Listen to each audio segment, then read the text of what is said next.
আসসালামু আলাইকুম। দেশ বিদেশের সর্বশেষ স্পোর্টস আপডেট নিয়ে বিয়ন্ড বর্ডার স্পোর্টসের নিয়মিত আয়োজন sports bulletin powered by beyond border study abroad. আর এই আপডেট নিয়ে আপনাদের সাথে আছি আমি সুমাইয়া জাহান সামান্থা।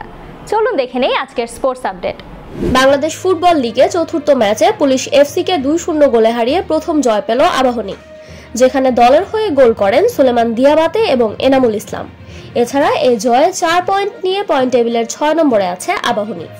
কুর্মিটোলা গলফ কোর্সে 3 দিন ব্যাপী চতুর্থ গলফ হাউস কর্পোরেট কাপ 2025 শেষ হয়েছে, যেখানে বিজয়ী হয়েছেন খান ফারহান আহমেদ এবং রানার আপ হয়েছেন শাহিনুর ফারহাদ এবং হাইজং উম।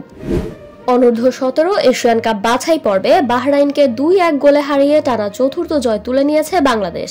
বাংলাদেশের হয়ে গোল করেছেন বায়েজিদ বোস্তামি ও মোহাম্মদ মানিক। এ জয়ে 12 পয়েন্ট নিয়ে চীনের সঙ্গে শীর্ষে রয়েছে বাংলাদেশ। জাতীয় দলের বাইরে থাকার পর এবার সিলেট টাইটান্সের ব্যাটিং কোচ হিসেবে যোগ দিলেন ইমরুল কায়েস। এছাড়া দলে রয়েছেন প্রধান কোচ সোহেল ইসলাম, সহকারী কোচ মাহমুদ ইমন, পেস কোচ সৈয়দ রাসেল ও spin coach Enamul Haque junior. বিশ্বকাপ জয়ী ক্যারিবীয় ক্রিকেটার জনসন চার্লসকে দলে নিয়েছে এবারের বিপিএল এ প্রথমবার অংশ নেয়া নোয়াখালী এক্সপ্রেস। এছাড়া নিলামের আগে সরাসরি চুক্তিতে দলে অন্তর্ভুক্ত করা হয়েছে দেশি ক্রিকেটার সৌম্য সরকার ও হাসান মাহমুদকে। আগামী সপ্তাহে ওয়াশিংটনে অনুষ্ঠিত হতে যাওয়া বিশ্বকাপের চূড়ান্ত পর্বে ড্র বর্জন করার ঘোষণা দিয়েছে ইরান। যুক্তরাষ্ট্র ইরানের প্রতিনিধি দলের কয়েকজনকে ভিসা দিতে অস্বীকার করায় এমন সিদ্ধান্ত নিয়েছে বলে জানিয়েছে পশ্চিম এশিয়ার দেশটি। 2026 সালে প্রথমবারের মতো পেশাদার নারী cricket tournament women's world T20 challenge চালু করছে সৌদি আরব। ফেয়ার ব্রেকের সহযোগিতায় 6 দল নিয়ে হবে 19 ম্যাচের এই আসর, যেখানে 35টির বেশি দেশের খেলোয়াড়রা অংশ নেবেন।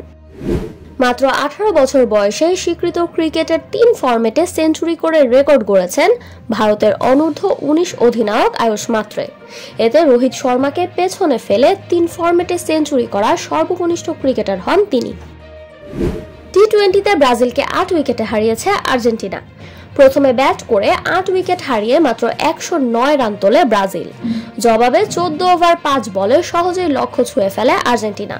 ফলে এ জয়ে সিরিজের প্রথম ম্যাচ জিতে 1-0 ব্যবধানে এগিয়ে গেছে আর্জেন্টিনা। এক নারীকে মেরে তার মোবাইল ফোন ছিনতাইয়ের দায়ে পাপুয়া নিউ গিনির ক্রিকেটার কিপলিং ডরিগাকে 3 বছরের কারাদণ্ড দিয়েছে আদালত। তবে ঘটনার অল্প সময়ের মধ্যেই তাকে শনাক্ত করে গ্রেফতার করে পুলিশ এবং চুরি যাওয়া ফোনটিও উদ্ধার করা হয়। এই ছিল আমার হাতে থাকা সর্বশেষ স্পোর্টস আপডেট। এছাড়াও আমাদের সাপ্তাহিক cricket analysis show the analyst angle এবং football show the football inside দেখার আমন্ত্রণ জানিয়ে বিদায় নিচ্ছি আমি সামান্থা।